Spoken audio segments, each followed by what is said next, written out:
no me dedico al paisaje y a lo que me dedico soy el único ya que queda, o sea, tómenme como reserva. Soy semiólogo y no estoy dispuesto a pedir perdón. Soy semiólogo palmero, es decir, ya que es como torero alemán. No, me he divertido mucho preparando lo que les voy a ofrecer hoy, y es un compromiso con Palerm, y yo trabajo, como mi familia proviene de la pérfida Albión, uso la pasión de la venganza para demostrar que incluso desde La Palma y desde la semiótica se pueden decir cosas que a lo mejor sirven. Y les prometo que está pensado fuerte. Por ejemplo, yo no sé cuál es la diferencia entre naturaleza y cultura después de esto, y sé que milito en el multinaturalismo y me resulta muy, muy, muy, muy difícil decir dónde acaba una y acaba otra, como ha dicho pero al mismo tiempo creo que es un debate muy, muy extraordinariamente importante que soslayo en esta ponencia. Me han cambiado el título, típico del desprecio que se tiene por la semiótica. Yo hablaba de otra cosa, me han puesto de viajeros y turistas.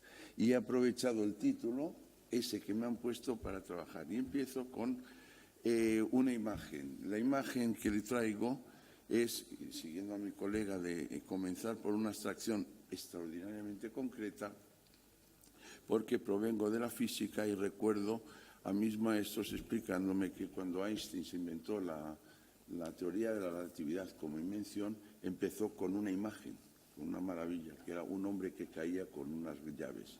Y yo quise ver qué imagen podía encontrar para aquí, en la laguna, hablar de este tema. Y no he encontrado hoy sino esta, que es el rapto de Europa. Por dos razones. Una, porque tengo un asesor personal para que me enseñen cosas. Tengo al profesor Rivero en economía y tengo al profesor Stoikita en arte, que acaba de dar una conferencia en el Collège de France y me enseñó una cosa que se me había escapado. Este es el rapto de Europa. Y Europa tiene una etimología que es de euris, largo en griego, y ops, ojo, ver. Con lo cual Europa es, por una parte, ver de lejos, por otra es ver en amplitud, por otra vez ver mucho, y por otra parte tiene que ver con ver. Lo del toro se lo dejo al profesor Rivero y, como saben, y luego es un cuadro que yo creo que representa una de mis obsesiones con el extraño caso del turista. Fíjense, este es un cuadro que es pintado para el rey de España, para Felipe II, por Tiziano, que es copiado por Rubens y cuya copia es copiado por Velázquez en el tapiz famoso de El mito de Aracne, también conocido por las hilanderas. La idea de toda la reproducción, la copia, el artificio, etcétera, etcétera, lo concentro allí. Sí, disfruten de él, pero voy a pasar rápidamente. Esta es, por otra parte, la imagen fantástica que a mí me he encontrado con mi grupo para definir lo que es un turista. El turista es el único agente, actor, actante social que no se define como turista y que detesta al turista. Y he aquí un ejemplo de un turista que hace una foto en una catedral que no sé cuál es, a una turista en un graffiti que dice "Tourists go home". Esto es la gran definición que considero que es la de un turista. Nadie que hace turismo considera que es turista. Y es fantástico ver a los turistas diciendo "vámonos de aquí que hay muchos turistas". Por eso he traído como homenaje a quien me ha enseñado mucho de turismo, que es Mariano Santa Ana, que me dijo, y les sugiero, yo estoy tan convencido de que tiene razón Palermo cuando ha dicho lo de la inversión en el sentido militar, que sepan que desde mi disciplina nosotros usamos constantemente el concepto de estrategia. Y el concepto de estrategia es un concepto militar. Es hacer en función de lo que hace el otro. Y sobre esto quiero basarlo. Y me van a permitir que les pase unas imágenes simplemente de cómo esa diferencia entre viajeros y turistas, por ejemplo, no me da tiempo, te ruego que me avises con 5 minutos, traía unos textos maravillosos de Nietzsche, donde, bueno, uno, ¿cómo no cita a Nietzsche? Uno, fíjese el cariño que tenía a los turistas, dice Nietzsche, suben al monte como animales bestialmente empapados en sudor. Nadie les ha dicho que a lo largo del camino pueden contemplar vistas muy hermosas. Esa especie de desprecio al turista ha permitido durante muchísimo tiempo diferenciar un viajero del turista. Yo, aposta, no lo distingo. Vean ustedes lo que son viajeros cultísimos, cómo son capaces de ser turistas. Señor Einstein en México, señor Avi Barbour en Nuevo México. Sé que tenía algunas enfermedades mentales, pero no hasta el punto de llegar a esto. Fíjense el señor Andy Warhol para hacer luego lo que hizo. Miren, hombre, al gran Walter Benjamin, obviamente en Ibiza, pasando un poquito de hambre. El señor Siegfried Krauker. Fíjense si ustedes son capaces de decir si son viajeros o si son turistas. Fíjense, el maestro Einstein pasa lo que hay que hacer cuando se viaja. Fíjense el gran músico del silencio debajo de una campana. Hay que ser turista para hacer eso. Elías Canetti, que fíjese. Jacques Derrida. Bueno, esto es obvio. Foucault. Cortázar, en La Habana. Brodsky, que vivía cerca de la Academia de España en Roma. Pasolini. Fíjese Le Corbusier. No digo nada. Man Ray. Fíjese cómo va vestido Duchamp, con pantalón corto. Dalí, Disney, a ver qué nos vamos. Paul Klee, Adolf Loos, la colaboradora de Robert Venturi, el gran Margot, Jünger,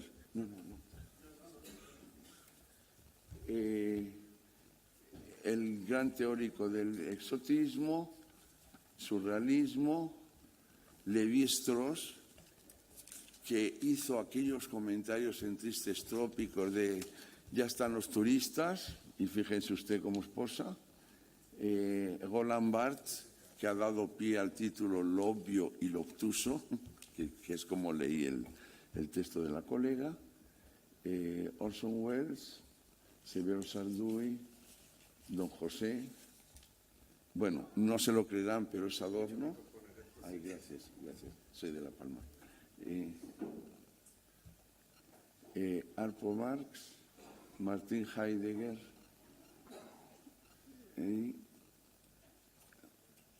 Marinetti, Hawkins,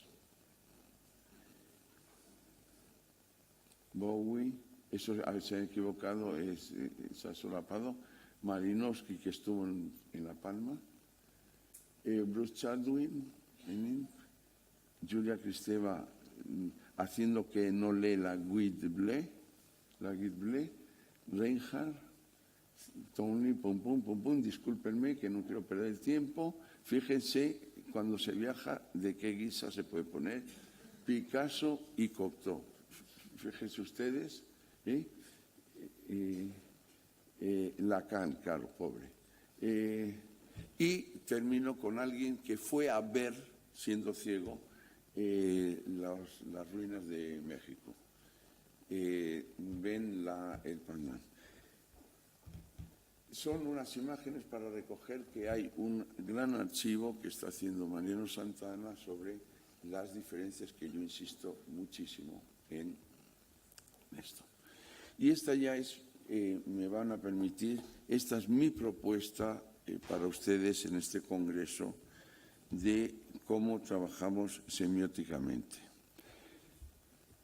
He puesto unos intelectuales, altísimos intelectuales, antísimos maestros, empezando para mí en mi vida por Einstein, está Barthes, está Ortega y Gasset, es decir, los que han sido desde pequeño mis referencias culturales. Inteligentes, cultos, críticos, etcétera, y muchos de ellos, obviamente, denostando al turista y que se presentan y se representan como turistas. Digamos, esa confusión hace que aquellos estén jugando, si quieren, y es el problema en nuestras descripciones semióticas, cómo trabaja el sujeto con el objeto, si quieren, para decirlo claramente. Y este es un cuadrado que yo trato de explicar exclusivamente qué hace. Esto proviene de un colega y amigo que falleció, Jean-Marie Floch, sobre lo que llamamos la axiología del consumidor y que lo utilizamos para, yo lo he utilizado para varios trabajos, siguiendo su ejemplo.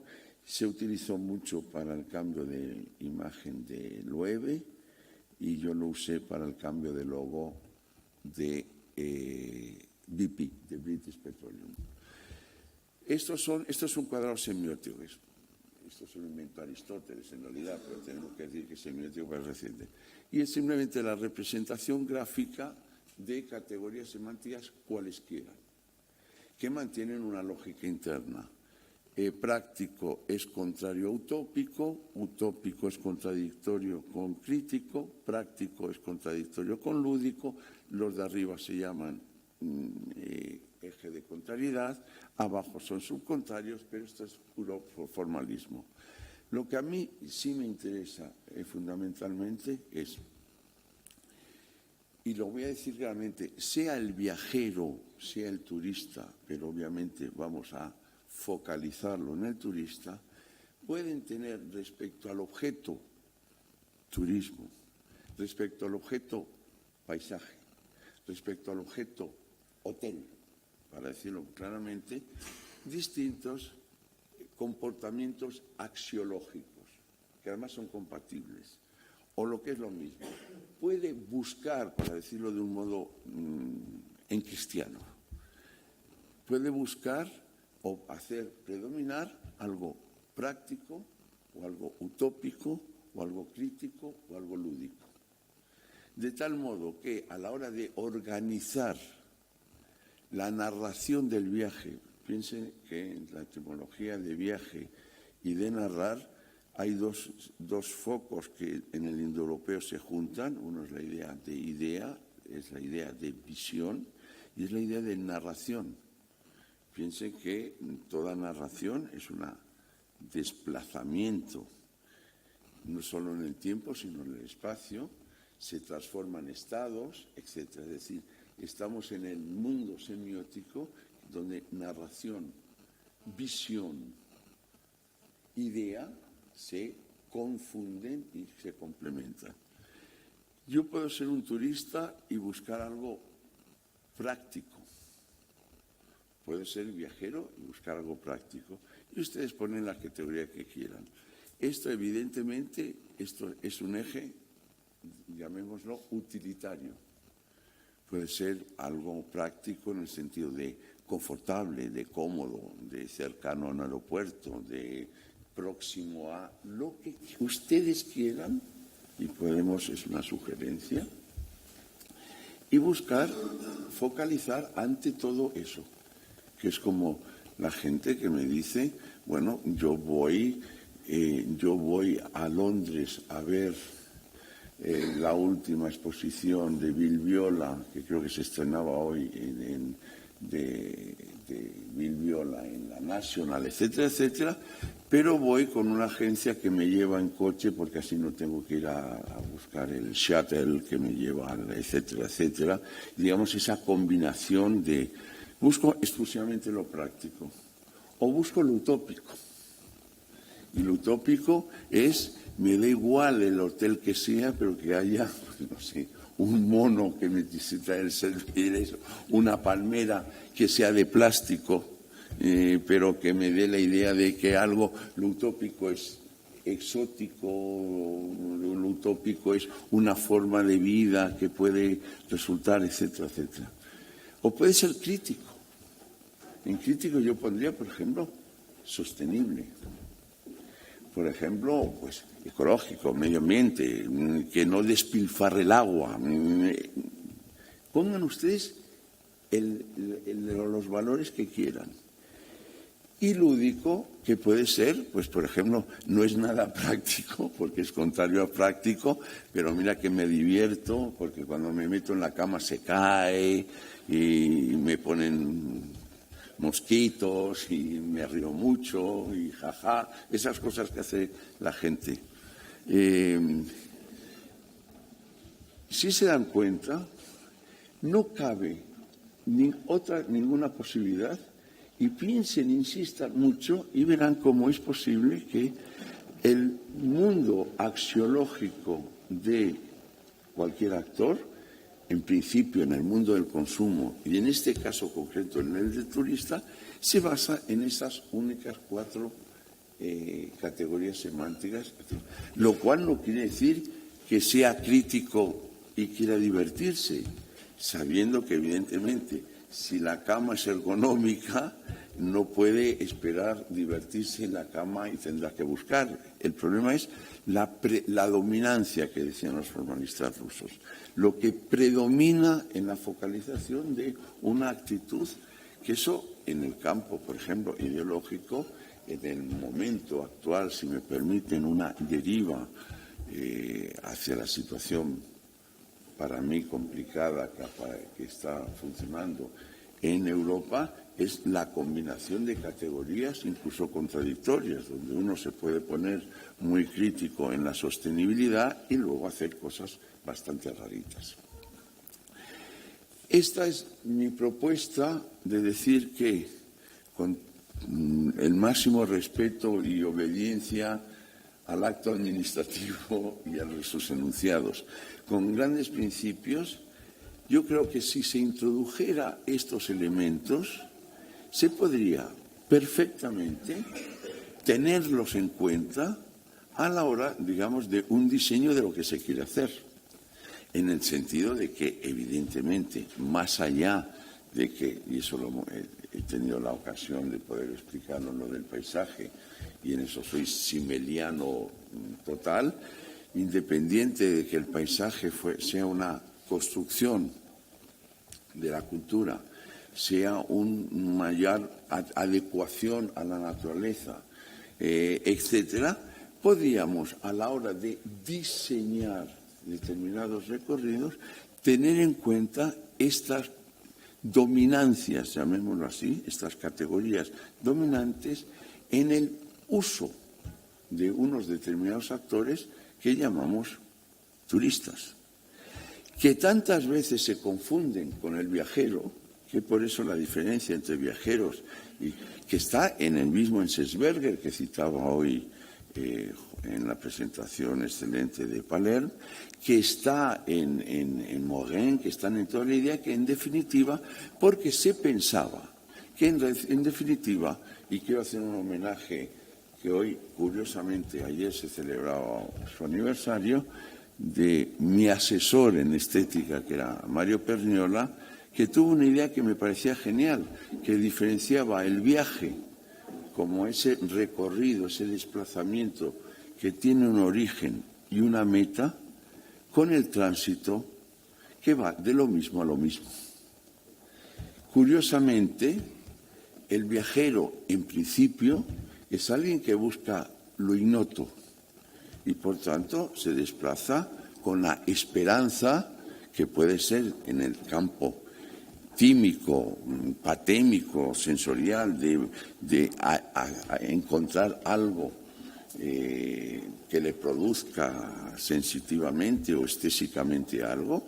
Son los viajeros románticos, etcétera, etcétera, en busca de lo ignoto.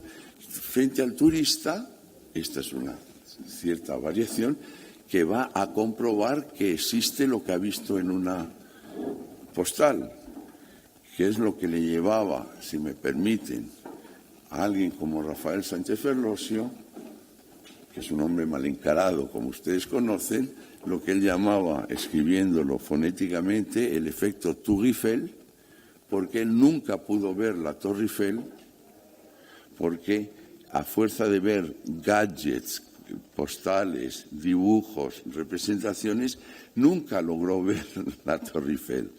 El turista sería aquel que va a comprobar que la Torre Eiffel ya la tiene y hacerse un selfie. Y quiero recordar al gran Maupassant, que todos los días iba a desayunar a la Torre Eiffel, porque decía, es el único punto en París que me permite no verla, porque lo detestaba. Esta idea, digamos, de lo que quiero ver o lo que no quiero ver, lo que quiero ver porque ya lo he visto, esta existencia, digamos, del déjà vu, también es algo a tener en cuenta, se controle o no con eso. ¿Quién viene a descubrir? Se me contó mi asesor en economía aplicada, la gente que es la que a mí me fascina como semiólogo, que busco diferencias, aquellos que vienen a buscar la Atlántida de Platón, San Borondón, los volcanes, las Islas Afortunadas, el Jardín de las Hespérides, a nuestras islas, y no salen del hotel y solo se bañan en la piscina. En definitiva, digamos, ese recorrido hay que tenerlo en cuenta, porque ¿qué vienen a buscar? El estar en un espacio imaginario que confirma lo que han visto y que lo pueden comprobar desde una piscina sin ver absolutamente nada, que es otro modo de ver. Si nosotros planificáramos el futuro del turista en nuestras islas, fíjense que digo nuestros porque me estoy ofreciendo, no sé si se dan cuenta que me estoy ofreciendo, he traído un currículum bastante decente para trabajar en el sector. Creo que habría que tener en cuenta, digamos, estas posibilidades de, no de oferta, sino de caracterización morfológica de unos sujetos que son simpáticos porque son fantásticos. Comparto con el profesor Palerm el haber vivido en una de las ciudades de más turismo, Venecia. He vivido mucho tiempo en Roma y tengo una habilidad, lo digo, he traído el currículum, tengo una habilidad enorme para respetar a los turistas que son, por ejemplo, quizás el gremio más obediente que exista en nuestra sociedad. Por ejemplo, no van sino donde tienen que ir. El turista no es un flaneur,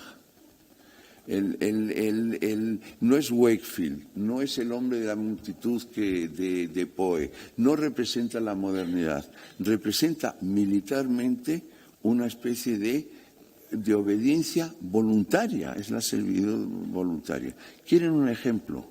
Miren, si ven una horrenda película de Woody Allen, del que ahora ya no se puede ver ninguna película, no sé por qué razón extraña, hizo una película sobre Roma. La fui a ver porque, bueno, es una ciudad donde he vivido muchos años. Y salí a mi bar y dije, oh no, mi bar, Dios mío, ahora se llenarán de esto. Me acordé de Nietzsche, como animales apestados, ahí bestialmente acuden a mi bar. Fui al bar y no había ningún turista, pasado unos años. ¿Por qué? Porque los turistas van donde van. Y hay zonas que no van nunca. Si yo fuera arquitecto, les haría un gráfico, claro, les haría un gráfico y les diría, por ejemplo, que no hay un solo turista que vaya al gueto de Roma, y les hago una apuesta. ¿Y por qué no van al gueto de Roma, que es una maravilla donde se ve el arco de Victoria? ¿Por qué no van? Porque simplemente predomina en su movimiento y su dinámica el privilegio del déjà vu, y es comprobar que existe lo que ya se ve. ¿Por qué van a buscar lo ignoto si ellos se mueven confortablemente en lo noto? ¿Por qué van a salir por la noche si tienen que madrugar y cansarse mucho? O como me decía un grupo de turistas en el aeropuerto de Barajas, ya sabéis, ahora vamos a ver todo, y nos vamos a agotar, ya descansaremos cuando volvamos. El turismo es incompatible con las vacaciones, el turismo es incompatible con el confort, el turismo es incompatible con eso. Cuando se vaya a programar, tengamos en cuenta. Por eso el plástico, porque como tienen que trabajar mucho, en el utópico sustituyes una palmera por una de plástico y quedas divinamente. Observen una cosa, como semiólogo soy empírico, nada de teoría, o sea, lo aplicamos todo. Tuve un problema serio en Puebla que me llevaron y entré en un espacio de estos, también para centro comercial y para turistas, y había unas palmeras a las que yo tenía que decir, son mexicanos, que eran muy bonitas. Yo no sabía si eran naturales o de plástico. La respuesta era clara. Si eran de plástico, podía decir, pues parecen de verdad. Pero ¿cuántas veces vemos algo de verdad y decimos, pues parece de plástico? Son dos categorías que se confunden en la percepción y, digamos, en el valor, porque el plástico permite una continuidad a algo que se puede abandonar. ¿Por qué les he puesto este ejemplo? Porque he repasado al revés, los viajeros. He ido a ver, pues obviamente, Ulises, Eneas, Sinbad el Marino, todos los viajeros, y curiosamente hay en todas las narraciones de viaje esa barbaridad de buscar algo que no se conoce, pero conociéndolo. Siempre hay un Ítaca al que volver, siempre está en él. Por eso doy una alta solución por si alguien me quiere contratar el año que viene. Serendipity es el título que propongo para el próximo congreso de turismo, donde quieran, en La Palma. Serendipity, curiosamente, es un concepto que usaba mucho el viejo Merton, que curiosamente creo que sintetiza el debate actual, si me permiten, que estamos viendo. La idea es bien fácil, pero viene de Horace Walpole, que eran los tres hijos de Serendipo, que en realidad era lo que hoy se llama Sri Lanka y que los británicos seguimos llamando Ceilán. Y que saben que hacía una cosa que creó la idea era simpática. El rey deja allí a sus hijos para que lean el libro de la naturaleza, como todos, como luego Voltaire, que lo copia en Selig, etcétera, etcétera. Leyendo el libro de la naturaleza se dan cuenta que es una idea fantástica, que logran describir un camello que nunca han visto a través de las huellas, a través de las improntas, de las pistas, de los indicios.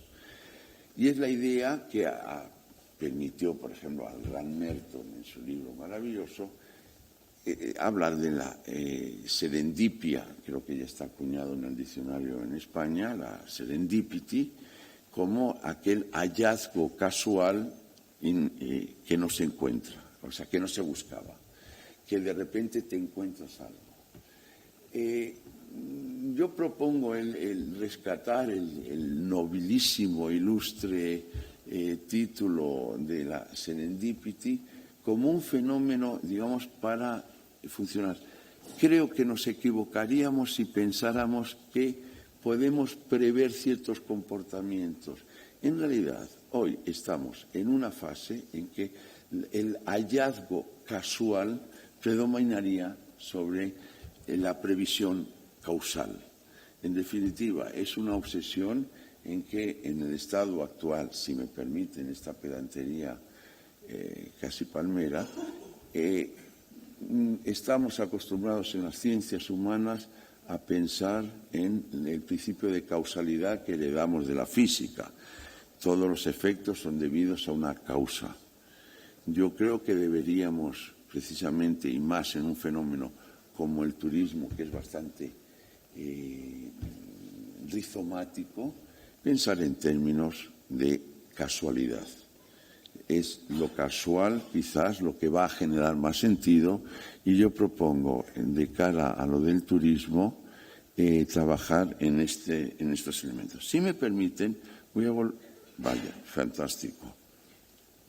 Si me permiten volver, ¿por qué traje la imagen?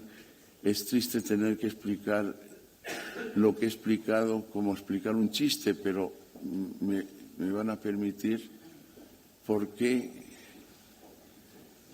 concentraba en este cuadro, no sé cómo se hace, sí, en este cuadro esta imagen. Fíjense. Bueno, la historia es, esta muchacha es la hija bellísima de el rey de Fenicia, el rey de Tiro, y en las estrategias para ligar a Zeus, que se recurría a cualquier cosa con tal de ligar, se pone de simpático toro y rapta a la más bella hija fenicia. De entrada es curioso porque la idea nuestra que tenemos de Europa viene de fuera. Es un desplazamiento, viene de lejísimos, viene de... Pero este cuadro, que curiosamente se lo apropia quizás el coleccionista más triste en arte que hemos tenido, que era Felipe II, que solo le gustaba lo triste, triste, triste, este cuadro lo copia en Rubens. Cuando Tiziano quiere decir ¿qué es eso? No dice he pintado un cuadro, dice vi mando, le mando al rey, poesía, y lo considera como un poema poético. Lo copia Rubens y nuestro tremendo Velázquez lo introduce en el cuadro de las hilanderas, que no lo he traído aquí.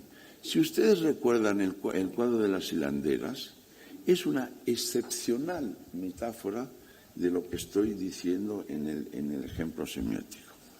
Uno es una pugna entre Aracne y Palas Atenea, a ver quién puede hilar mejor y tejer mejor, y gana siempre Aracne.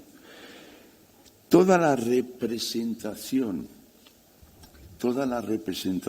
que está haciendo el cuadro es una representación teatral que comienza con un personaje, si lo recuerdan, que desplaza las cortinas para que se vean, para que el observador vea una representación. Una idea maravillosa de que la pintura, el teatro, la representación coinciden, como en la narración y como el viaje.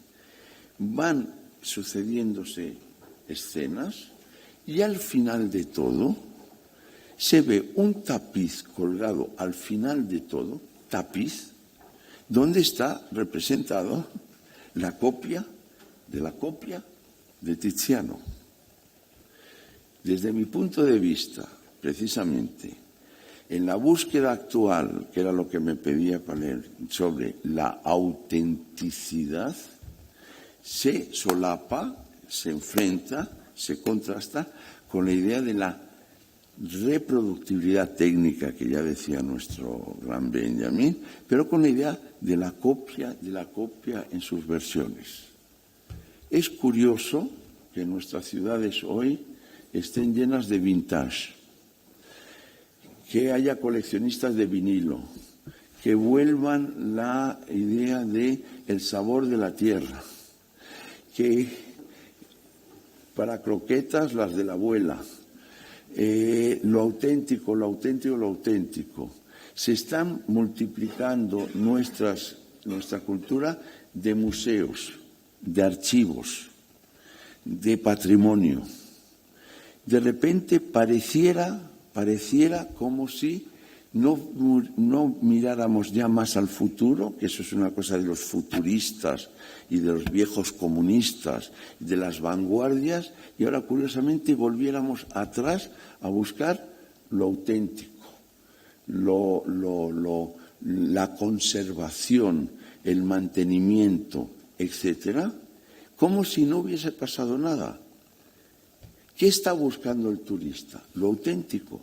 No, el turista sabe perfectamente que quiere ver la copia de la copia de la copia de lo auténtico para poder decir, como dijo Goethe, yo he estado allí, estoy donde se supone que estuvo y donde vive con grandísimo confort el simulacro.